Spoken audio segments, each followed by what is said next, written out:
Olá, pessoal, seja bem-vindo. Bom dia, boa tarde, boa noite. Eu sou Karine e vim falar a respeito do perfil frenético da síndrome de burnout e sua relação com mindfulness e autocompaixão em professores da educação básica. Eu preciso primeiro contextualizar a questão da educação básica enquanto uma atividade que é estressante não só aqui no Brasil, mas em diferentes países do mundo, por fatores materiais que estão constituídos pela falta de recurso, por questões que envolvem o próprio fazer da docência na sala de aula, que pode envolver a relação aluno-professor, o contexto em que a educação se encontra atualmente enquanto uma mercadoria, sendo, por exemplo, parametrizada por indicadores, e há uma questão que a gente precisa trazer, que é o contexto da pandemia da Covid-19, que no momento mais agudo precisou que fosse retirado da sala de aula, né, do modelo presencial para o online, só que nesse contexto muitos professores eles não tiveram o devido apoio. E no decurso do momento mais agudo, daquele momento, né, da pandemia, os professores precisaram fazer um uso muito intensivo das ferramentas tecnológicas.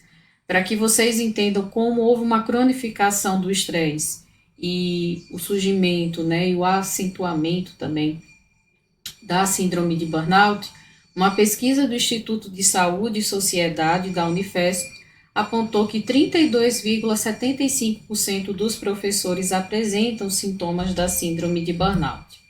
O burnout normalmente ele é caracterizado por três sintomas, que é a exaustão emocional, a despersonalização e a falta de realização profissional. Mas dentro da literatura sobre a síndrome de burnout não há uma única conceituação. Existem diferentes conceitos e teóricos, e a perspectiva que eu estou trazendo aqui, que é a fenomenológica, baseada na experiência subjetiva do indivíduo, ela está alinhada com o DSM, que entende que o burnout ele é resultado dessa disparidade exacerbada entre os esforços que um profissional faz para realizar suas atividades e as recompensas adquiridas no trabalho. E diante disso, surgem três perfis: o frenético, o subdesafiado e o desgastado. O desgastado, como o próprio nome diz, é aquele que tentou de alguma forma lidar com essa disparidade, mas acabou se desgastando de algum modo e isso prejudica muito o seu fazer laboral. O subdesafiado é aquele famoso que faz o arroz com feijão, que tenta fazer suas atividades, mas ele é muito caracterizado pela questão de pensar em sair da profissão. E o frenético é aquele que cada vez mais ele se envolve com a atividade como uma maneira de tentar encontrar um equilíbrio. É um perfil caracterizado por muito perfeccionismo no trabalho, mas principalmente por muito envolvimento naquilo que ele está fazendo. A grande questão do frenético é que ele tem dificuldade para reconhecer os seus limites pessoais e para dizer não também diante daquilo que vem enquanto trabalho. E aí eu trago mindfulness e autocompaixão. Por quê? O mindfulness é a possibilidade de você sair um pouco desse piloto automático do professor que está o tempo todo envolvido com aquela atividade, porque ele vai fazer com que ele observe o que ele está fazendo dentro de uma outra perspectiva, de uma postura que a gente chama de observador com atenção, na experiência imediata e também dentro de uma postura de aceitação. E a autocompaixão, ele é um elemento muito importante, não só para os professores, mas como a literatura traz para as pessoas que atravessam o estresse, que acaba acarretando em sofrimento, porque ele faz com que você adote uma postura de autobondade consigo. E autobondade não é uma questão só de ser bonzinho, mas justamente de saber reconhecer os seus limites e também colocar limites nas outras pessoas. Dentro também de um entendimento que aquilo que você está atravessando também outros professores podem estar atravessando. E o interessante notar é que há necessidade de construção de programas interventivos em saúde mental e aqui no Brasil não há muitas iniciativas em mindfulness e autocompaixão. E a literatura tem destacado o predomínio do perfil frenético nos professores, de uma maneira geral. Diante disso, Esse trabalho ele teve como objetivo avaliar o poder de predição, o poder preditivo das facetas de mindfulness e de autocompaixão no perfil frenético da síndrome de burnout em professores da educação básica. A pesquisa foi realizada aqui na cidade de Aracaju e no estado da Bahia, com 243 participantes do nível básico, né, seja fundamental 1 ou 2, ou do ensino médio. Eles deviam estar em exercício das suas atividades em sala de aula online ou offline e estar com um vínculo empregatício efetivo. Aqueles professores que estavam em cargo de gestão, eles foram adotados como critério de exclusão.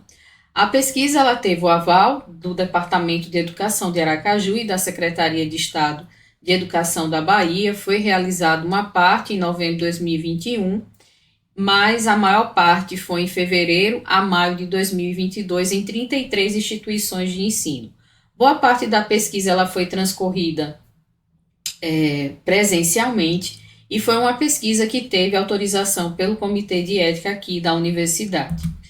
Bom, quais foram os instrumentos colocados para aplicação? Foi o instrumento de mindfulness, o de autocompaixão e o instrumento relacionado aos 3 perfis da síndrome de burnout e o perfil frenético, ele se sobressaiu.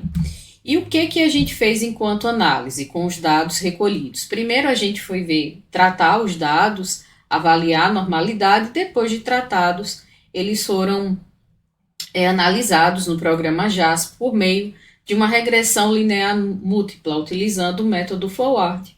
Utilizamos alguns parâmetros para avaliar os dados que o programa trouxe, e o principal resultado que ele traz é que a autocompaixão, ela explicou cerca de 18,8% do perfil frenético, seguido de 1,7% de uma das facetas que é agir com consciência, que no instrumento validado aqui no Brasil, ele equivale a pensamentos automáticos. Isso quer dizer que tudo autocompaixão e perfil autocompaixão e pensamento automático explica o perfil? Não.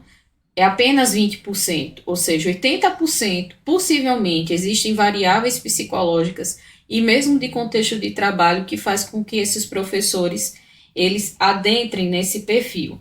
Mas ele indica o quê? Que a autocompaixão, apesar de representar 18%, ele vem com esse papel de repente, trazer um benefício para o professor, dele reconhecer os seus limites pessoais e de tirar ele desse piloto automático. Porque como é um perfil muito frenético, está o tempo todo fazendo as coisas de uma maneira muito automática, ele pode ser utilizado enquanto uma proposta interventiva. Então, trago como conclusão, primeiro que a gente traz mais uma evidência para a saúde mental, em termos de contexto docente da educação básica, o quanto o professor ele está adoecido, principalmente durante aquele período, como a autocompaixão e o mindfulness pode ser algo a ser agregado, mas, novamente, pesquisas precisam ser conduzidas para entender melhor, mas a gente não pode descartar a questão de trazer